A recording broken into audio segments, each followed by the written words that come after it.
Je me dis qu'on a de la chance parce qu'on va vivre un moment inoubliable. Déjà là, le fait, moi ça fait quand même depuis quelques mois où je suis vraiment focalisée sur cet été. Donc c'est vrai que c'est une chance incroyable pour nous et on a hâte en fait. Vous vous attendez à quoi? Il y avait eu les championnats du monde en 2022.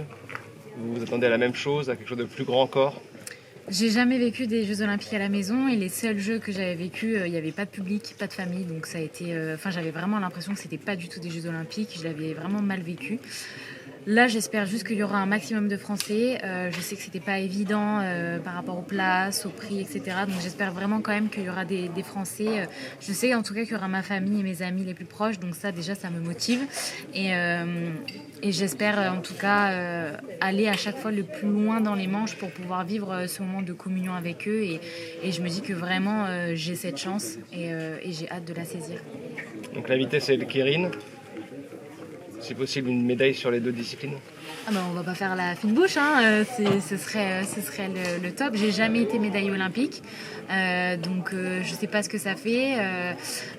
Il y a pas mal d'autres favorites aussi, mais à partir du moment où on prend le départ, on a forcément la chance de gagner et malheureusement aussi la possibilité de perdre. Mais ça fait partie du sport et c'est ça qui est beau. Et aussi les Jeux Olympiques, c'est vraiment une compétition à part.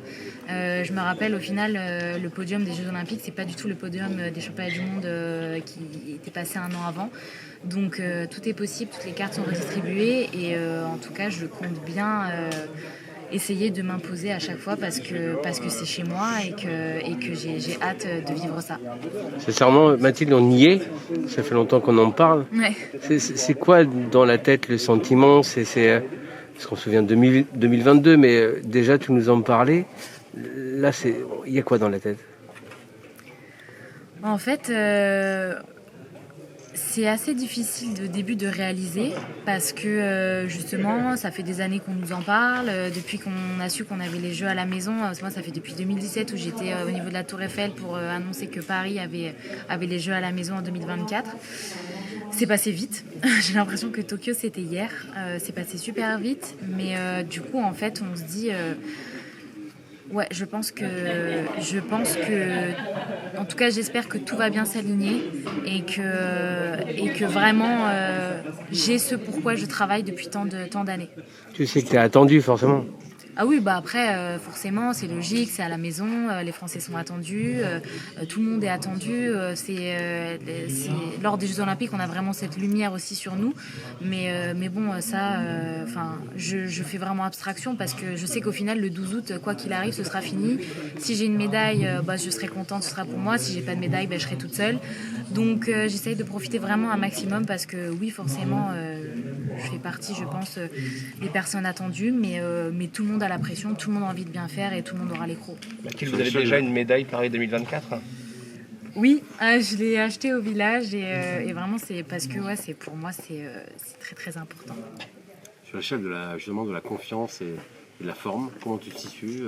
Tu as l'impression d'avoir tout optimisé, d'être vraiment prête pour le rendez-vous? Ouais, je sais que j'aurai vraiment zéro regret parce que j'ai fait tout ce que je voulais depuis après Tokyo.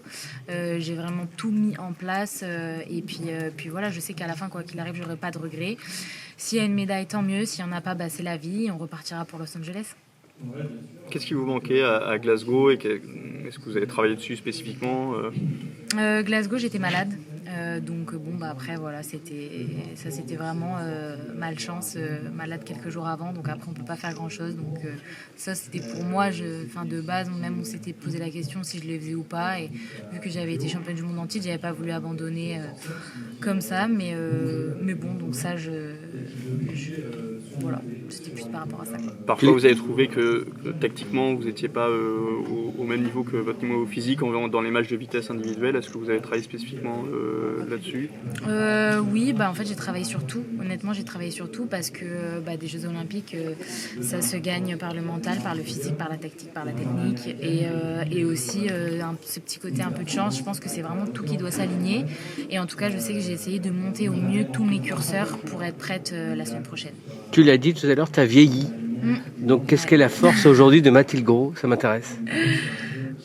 Je sais pas, mais je sais que je suis déterminée vraiment à fond et que ouais, j'ai vraiment envie. Ça sera, comme je l'ai dit, ça sera chez moi, comme il y a 2 ans au championnat du monde. Et on a vraiment cette opportunité de vivre quelque chose de grand. Et je dirais, c'est plus que ouais, j'essaye vraiment de rester dans ma bulle et de ne pas me focaliser sur tout ce qu'il y a autour et de vraiment me concentrer sur ma performance.